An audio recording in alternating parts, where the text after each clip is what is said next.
ಸರ್ಕಾರ ವಿದ್ಯುತ್ ಪ್ರಸರಣ ನಿಗಮವನ್ನ ಖಾಸಗೀಕರಣಗೊಳಿಸುತ್ತಿರುವುದನ್ನ ವಿರೋಧಿಸಿ ಜಿಲ್ಲಾ ಬೆಸ್ಕಾಂ ಸಂಘಟನೆ ಹಾಗೂ ತಾಲೂಕು ಸಂಘಟನೆಗಳ ಒಕ್ಕೂಟದಿಂದ ಚಿಕ್ಕನಾಯಕನಹಳ್ಳಿ ಬೆಸ್ಕಾಂ ಕಚೇರಿ ಎದುರು ಪ್ರತಿಭಟನೆ ನಡೆಸಿದ್ರು. ಇನ್ನು ಪ್ರತಿಭಟನೆಯಲ್ಲಿ ನರಸಿಂಹಮೂರ್ತಿ, ಜಿಲ್ಲಾ ಒಕ್ಕೂಟದ ಸದಸ್ಯರು ಯೋಗೀಶ್, ನಾಗರಾಜು, ಇರ್ಫಾನ್, ಧನಂಜಯ್ ಹಾಗೂ ಅನೇಕ ಸಿಬ್ಬಂದಿಗಳು ಭಾಗವಹಿಸಿದ್ರು.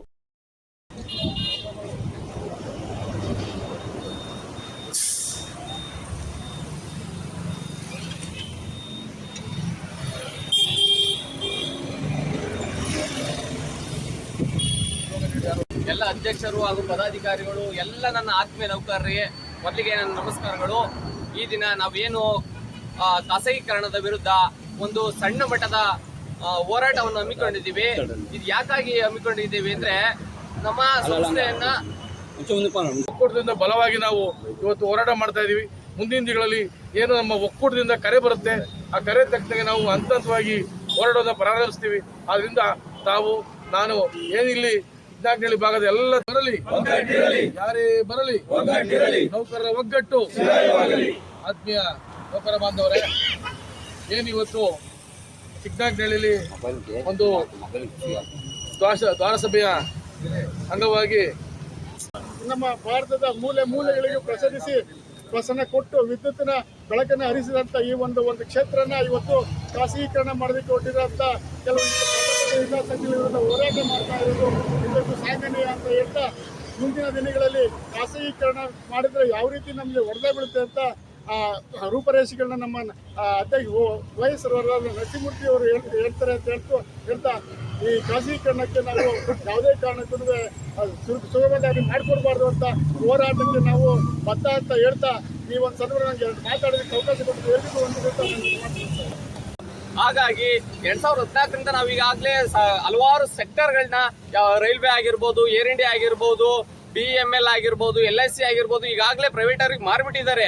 ಈಗ ನಮ್ದೇನು ಹೊಸದಲ್ಲ, ನಾವು ಅವಾಗಲೇ ತಿಳ್ಕೋಬೇಕಾಗಿತ್ತು. ಎಲ್ಲ ಮಾರ್ತಿದ್ರು ಒಂದೊಂದಾಗಿ ನಮ್ಮ ಬುಡಕ್ಕೂ ಬರುತ್ತೆ. ನಾವು ಅವ್ರಿಗೆ ಉತ್ತರ ಕಲಿಸ್ಬೇಕು ಅಂದ್ರೆ ಹೋರಾಟ ಸಣ್ಣ ಮಟ್ಟದಲ್ಲಿದೆ, ದೊಡ್ಡ ಮಟ್ಟದಲ್ಲಿ ಹೋರಾಟ ಮಾಡೋಣ.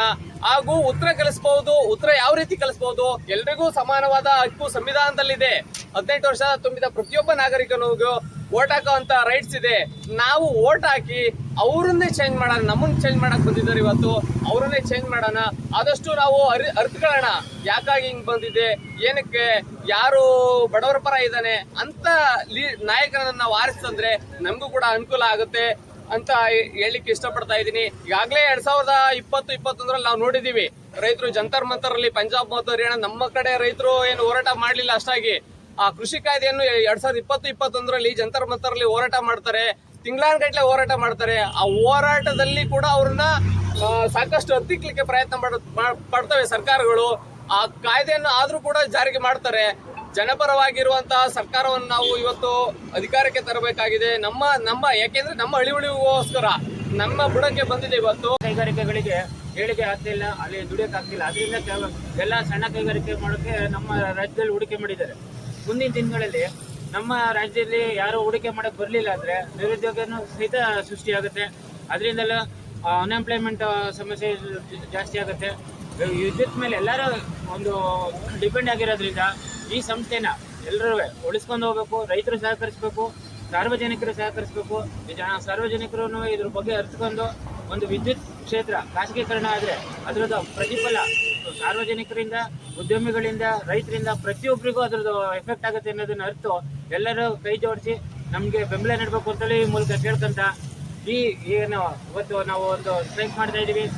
ಮುಖ್ಯ ಅಧ್ಯಕ್ಷರು ನಮ್ಮ ಸಂಘಟನಾ ಕಾರ್ಯದರ್ಶಿ ನರಸಿಂಹಮೂರ್ತಿ ಅವರಿಗೂ ಹಾಗೂ ವಿವಿಧ ಸಂಘಗಳ ಪದಾಧಿಕಾರಿಗಳು ಮತ್ತು ಅಧ್ಯಕ್ಷರುಗಳಿಗೂ ಇವತ್ತಿನ ದ್ವಾರಸಭೆಗೆ ಸ್ವಾಗತ. ಆ ಹೋರಾಟದ ರೂಪರೇಷೆಗಳನ್ನು ಹಮ್ಮಿಕೊಂಡಿದ್ದಾರೋ ಅದೇ ರೀತಿ ನಾವು ನಮ್ಮ ಎಲ್ಲ ಸಿಬ್ಬಂದಿ ಮತ್ತು ನೌಕರ ವರ್ಗಗಳು ಮೊದಲವರು ಖಾಸಗೀಕರಣವನ್ನು ವಿರೋಧಿಸಿ ಉಗ್ರ ಹೋರಾಟಕ್ಕೆ ಕಾರ್ಯನಿರ್ಬೇಕಂತ ಈ ಸಂದರ್ಭ ನಾವು ಹೇಳ್ತಾ ಇದ್ದೀವಿ. ಯಾಕೆಂತಂದರೆ ನಮ್ಮ ಈ ವಿದ್ಯುತ್ ಕ್ಷೇತ್ರದ ಹಾದಿ ಸುಲಭವಲ್ಲ.